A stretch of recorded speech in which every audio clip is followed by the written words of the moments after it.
Hello, BookTube. Well, I'm back, as you can see. I am back in Hyde Cottage. I'm back in my little book room uh, after an absolutely fantastic Thanksgiving. Just fantastic. The best Thanksgiving I've had in a long, long time. In fact, among some of my older friends, there's been sort of a little game going on trying to calculate how long it's been since I had a genuine family Thanksgiving, where a family of wonderful people actually reached out and said, we would be honored to have you at our table, you and Frida. I'm still a little bit befuddled, just a little bit amazed that it even happened. It touched me a lot more deeply than I thought it would. The days before, when I had this invitation, like it was in my back pocket, and I was so proud, walking with just a spring in my step, because I was able to hear everybody else making plans for the holiday and know that I had plans too. Plans to leave town and deal with traffic. In my case, I dealt with a slight bit more than just traffic, snow squalls and whatnot. And be welcome at a table. And oh boy, what a time I had. For those of you who maybe haven't been keeping up, I was invited by Mark Richardson of Richardson Reads. I'll leave a link to his channel down below, a fellow booktuber. I was invited by him and his wife to come up to their 200-year-old Vermont farmhouse on a dirt road under a wooded hill next to a loud stream in the middle of nowhere and enjoy Thanksgiving. And that Frida was welcome. So we went up, and it was wonderful. Absolutely wonderful. Kids running around, books everywhere. The one thing that I noticed this time around that I hadn't noticed before is that, as impressive as Mark's book collection is, the collection of music that belongs to him and his wife is even more impressive. It's just incredible. I feel certain that that sitting there on the couch, I could have requested anything, and they'd have been able to find it. In between the LPs and the CDs, they would have been able to provide it. It's like some sort of living version of YouTube. And also, they were wonderful in having a weird guest. Frida's not weird. Frida, I learned a lot about her this weekend. She's a wonderful dog. Adaptable, extremely friendly, curious about everything. But I may be past saving, BookTube. I sat on the same corner of the couch with my laptop and just wrote all day long. I paused every once in a while. I tried not to ignore the humans around me. And I had a great time, but well, anyway. I know, that's always the kiss of death for any kind of guest stint, when you come back and say, well, I had a good time. Anyway, I'm back now, and there's nothing wrong here at Hyde Cottage. The place is still standing. It is the longest I've been gone from here ever. And I came back to a pile of mail. So I thought now that I'm back, we would slowly, gradually resume our normal pace here. So I've got a bunch of packages here, and they end with a couple of boxes. So I didn't get. One of the only drawbacks to being in the little farmhouse was that there was, of course, no mail. So it came here instead. And my prediction was right. I kind of halfway predicted that, thanks to the holiday and the weird interspersed normal days in between the Sunday and Thanksgiving Day, that it would probably be a small amount of mail, despite the large number of days. And I was right. Comparatively speaking, is a small amount of mail. So let's see what we have here. It was a wonderful bookish time. The conversation, oh my! Well, those of you, I'll leave a link again. I'll leave a link to Mark's channel. But those of you who've seen him on his channel, he's an extremely experienced reader. Let's put it that way. So our bookish conversations always start with, oh, what about that? Oh, what about that? In a sort of a normal level, and then tentatively we dip down into deeper waters and start talking about science fiction, fantasy, old pulp publishers, that sort of thing. And then, if not checked, we eventually end up at a very lower level where we're talking about third string fantasy authors from the mid-1970s who appeared once in one edition of a mass-market paperback have never been reprinted, and no one's ever heard of them. And we're both talking about, oh yeah, I read that on the South China Sea. Oh yeah, I read that in Lithuania or wherever, and having a blast. That's when you know that you're just talking with another dyed-in-the-wool lifelong book geek. If your conversation could go down into those kind of byways, and you're still meeting each other around corners in old used bookstores, that is wonderful. We also went to a couple of really great places up there, including just recently, just this morning, a barn just crammed with books, just stuffed with them. Books going up the stairs, books stacked to the ceiling, just books of all kinds. It was incredible. I'm a little bit spoiled for such places because the Brattle Bookshop here in Boston is so inexpensive. When you go to a place like that is the only place like that for miles around, you know, the prices are considerably higher because they can be. And I'm a little spoiled for that. If I didn't go to the Brattle all the time, I would look at those books and think, well, this is going to hurt the budget, but I got to do it. I got to walk out with a basket full of books. And I didn't. I loved looking at them, but I didn't just load myself with books there. Although I am thinking all this herring around to use books and whatnot has really made me yearn to go back to the Brattle. I may do that tomorrow unless it's pouring rain. But anyway, let's see what we have here. These are probably all going to be 2019 releases. You God help us. Okay. This is The Real Wallis Simpson by Anna Pasternak. This is about Wallis Warfield Simpson, the twice-divorced American adventuress who ensnared the Prince of Wales, no less, the heir to the throne of England. And when it came time for him to take on his duties, he made it clear to his cabinet members and eventually his people that he wanted to make her his queen, with two husbands living. She had two husbands living, and she was going to be queen. And that doesn't sound like anything now, but at the time it was an ultimate scandal, especially since the minute he became king, he would also become the head of the Church of England. And faced with resistance to that idea, he made it known that if I don't get to marry her and make her my queen and stay king, then I won't stay king. It's not that I'll put her aside. I'll put the crown aside, and he did. He abdicated. So what are we going to get for the real? Central to the most scandalous royal love affair of the 20th century, Wallis Simpson's true persona has ever been the subject of heated debate.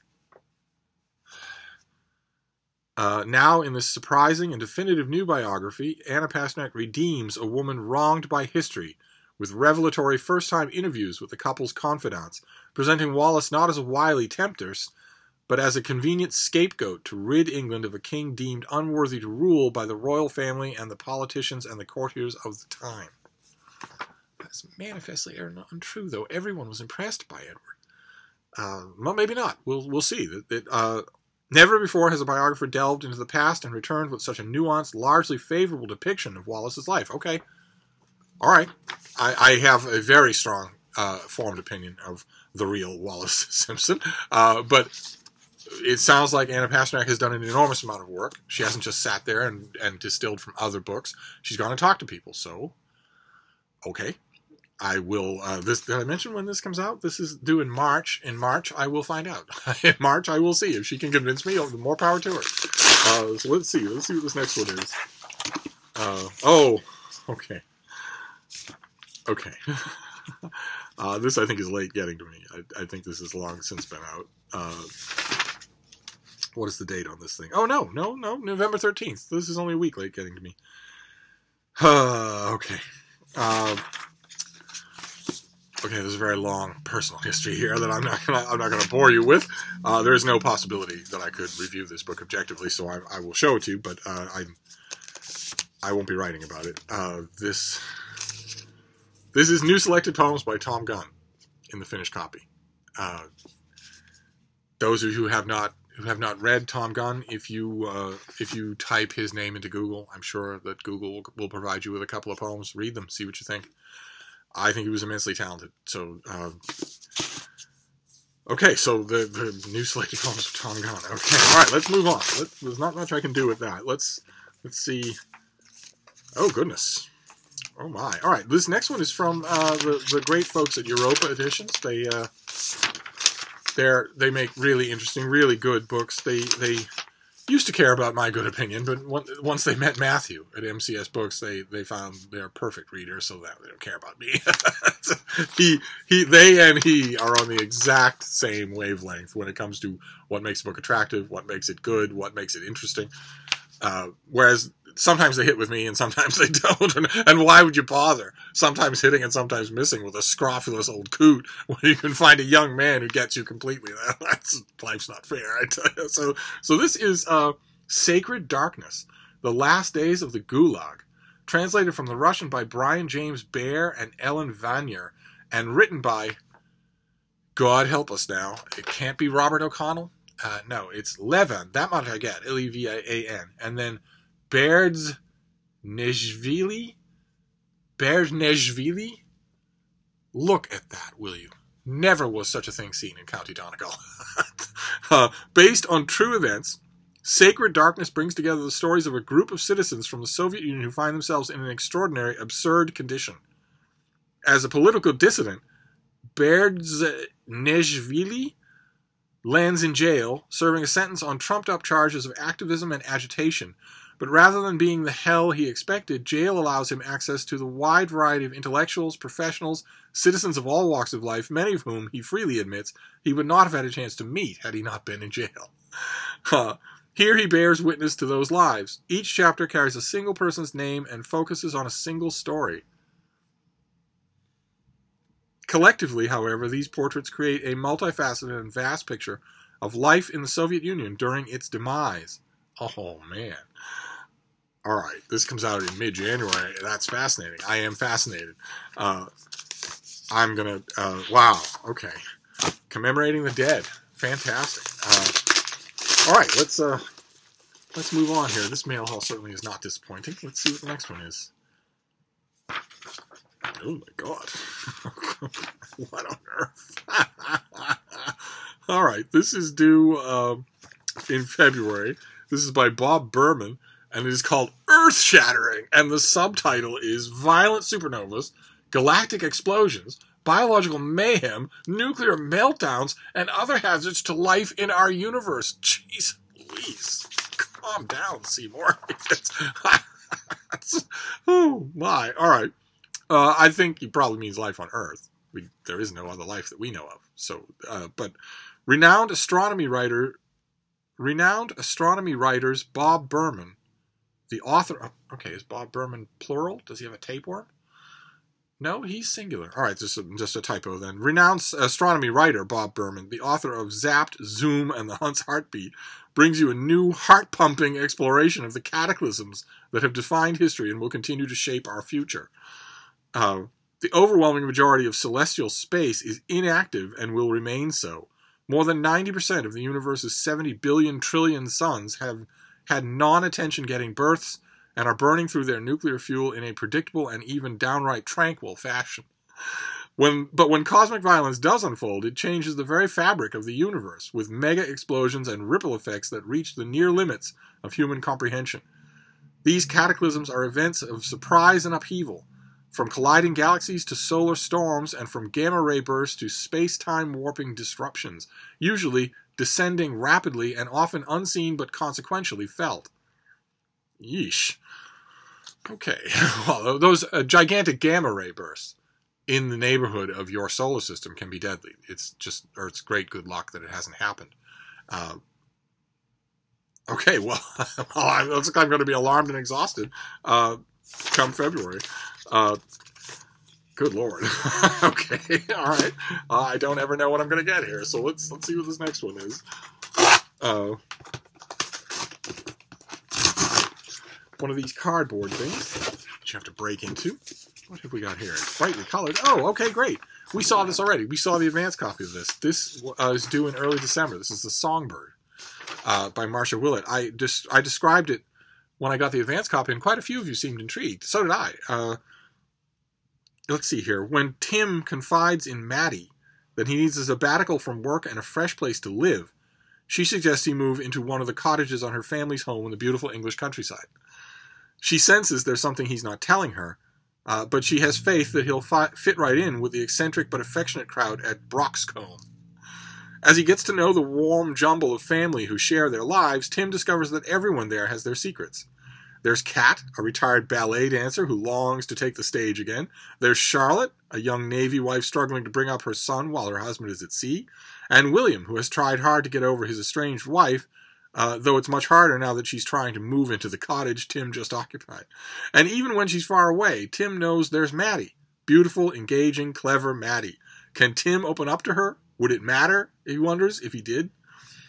This is called a charming country novel. And I love those kinds of things. So this comes out in the first week of December. And I've had the advanced copy and I haven't read it, so I will get to this one. I kind of thought there'd be more finished copies here. Let's see what the next one is. Also a finished copy. Oh, good. We saw this already as well. This is also the first week of December. It's a mystery by Carol Potenza called Hearts of the Missing. And this is a Native American mystery, I believe, in the Tony Hillerman vein. When a young woman linked to a list of missing Fire Sky tribal members commits suicide, Pueblo Police Sergeant Nikki Matthews is assigned to the case. As the investigation unfolds, she uncovers a threat that strikes at the very heart of what it means to be a Fire Sky native. Victims chosen and murdered because of their genetic makeup. But these deaths are not just about a life taken. In a vengeful twist, the killer ensures the spirits of those targeted will wander forever, lost to their family, their people, and their ancestors. When those closest to Nikki are put in jeopardy, she must be willing to sacrifice everything, her career, her life, even her soul, to save the people whom she's sworn to protect. And I got this originally, we saw the advanced copy of this, and I ranted about how the killer can't do the extra macabre twist of the killer ensuring that his victims' souls wander forever. That's actually beyond his ability because there's no such thing. So if he's taking some sort of extra Baroque twist, he's doing it to bother the psychologies of the people who are alive on Earth watching him do it. And I think I made that same rant when I first got this, but I haven't read it. I dipped into it, but I will be reading it. I'll be reading this tonight. See what it's like. It's bound to give me one of the things we go to murder mysteries for so often. It's bound to give me a great sense of a location that I don't know much about. So there'll be that anyway. And then we're approaching cardboard here. Believe it or not, you knew that this was going to be a long mail haul if I was gone for so long. So let's see what this one is. Okay, this is from the folks at Princeton University Press. Comes out in April, a long time from now. It's by Walter Matley, and it's called Darkness by Design, The Hidden Power of Global Capital Markets. Sounds like I might not understand it. Capital markets have undergone a dramatic transformation in the past 2 decades. Algorithmic high-speed supercomputing has replaced traditional floor trading, and human market makers, while centralized exchanges that once ensured fairness and transparency, have been fragmented into a dizzying array of competing exchanges and trading platforms. See, I don't know anything about this world. Hoping this author remembers there are readers out there like that and tells me about it before he starts deconstructing it. And this book exposes the unseen perils of market fragmentation and the dark markets, some of which are deliberately designed to enable the transfer of wealth from the weak to the powerful. Okay, this guy will probably be doing the rounds when the book is near to publication, and I will certainly read it and give it a try. The 2019 will not be a case of me constantly coming on here and saying I've had the advanced copy forever and I haven't read it. That's only the end of a very busy year. In fact, it wouldn't have even happened this year if not for that freakish October. In 2019, that will not be true. So you won't constantly be hearing that refrain. When this comes around in April, I will have already read it. I will have an opinion about it. But anyway, now we'll do the first of our 2 boxes. There's one small box and one big one. So we'll see what the first one is here. Oh, okay. Also Princeton. This also comes out in December. This is by Francois Xavier Feuvel. And it's called The Golden Rhinoceros, Histories of the African Middle Ages. don't know much about the African Middle Ages. From the birth of Islam in the 7th century to the voyages of European exploration in the 15th, Africa was at the center of a vibrant exchange of goods and ideas. It wasn't all Africa, though, was it? It's just northern Africa. Maybe not. Maybe not. It was an African golden age in which places like Ghana, Nubia, and Zimbabwe became the crossways of civilization, and where African royals, thinkers, and artists played a celebrated role in the globalized world of the Middle Ages. This book brings this unsung era marvelously to life. Fantastic. Fantastic. So, who is the author, if I may be so bold? That is his picture. You get your book published, it would kill you to smile. He's the senior fellow at the National Center for Science Research in Toulouse, and one of the world's leading historians of ancient Africa. Fantastic. Okay. So that is another 2018 book. These last stragglers for December. And then we have the box, a nice big box, and then we'll wrap this up. What is this? What is this? I have a very, very tired miniature schnauzer on my hands. She was extremely stimulated through the whole of our little visit, and now she is probably going to sleep like a rock for the next 12 hours. Oh, great. Okay. Fantastic. This comes out in December as well, and this is an advanced copy that we've also seen on this channel, but this I have already read. In fact, this might come out in January. I couldn't resist. I couldn't put it down, and it's terrific. Do we have a date on this? Oh, yeah. Okay, the first week of January, so not that long into the new year. And this is by Sudipta Sen, and it is Ganges. It's a history of the river Ganges, and the places it's touched, and the society, and the politics, and the commerce that it is. Well, let me read you this here. Originating in the Himalayas and flowing into the Bay of Bengal, the Ganges is India's most important and sacred river. In this book, Yale historian Sudipta Sen tells the story of the Ganges, showing how it came to occupy center stage in the history, culture, and ecology of the subcontinent. And the author does an incredible job. I wished that it was 5 times as long as this, just to be in his company. It's an amazing piece of writing. In addition to amazing piece of history, it's an amazing piece of writing. So it's a 2019 book that I can recommend, oddly enough. But I'm glad to have a finished copy. That's wonderful. Okay, so that is my welcome back home mail haul.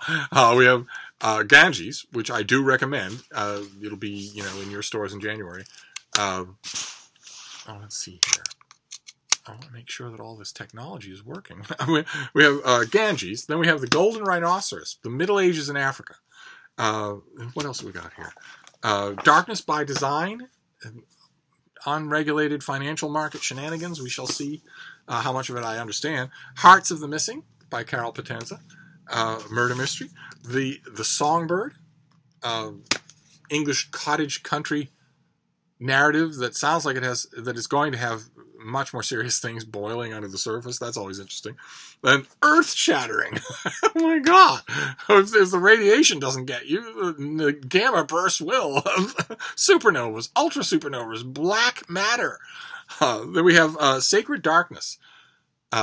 Lives saved from oblivion. From the story of the lives, not the people, but the stories of lives saved from the oblivion of the Gulag system. At the end, imagine being the last person consigned to the gulags. Then a new selected poems volume by Tom Gunn, and The Real Wallis Simpson, in which Anna Pasternak goes through the documents, talks to all sorts of people, and comes up with a totally new and apparently sympathetic version of Wallis Simpson. I wouldn't have thought that possible, but we shall see. I'll read it with an open mind. I'll read it with an open mind when the time comes. But that's it. That is the mail haul. I'm not going to bombard you with videos today. I'll get my bearings, and then I'll bombard you with videos tomorrow. So it'll probably be just this and Moby Dick, and then that'll be it. So I'll wrap this up for now. But I'll see you soon, and you'll see Frida. As soon as she's awake and ambulatory, I'll put her in a video.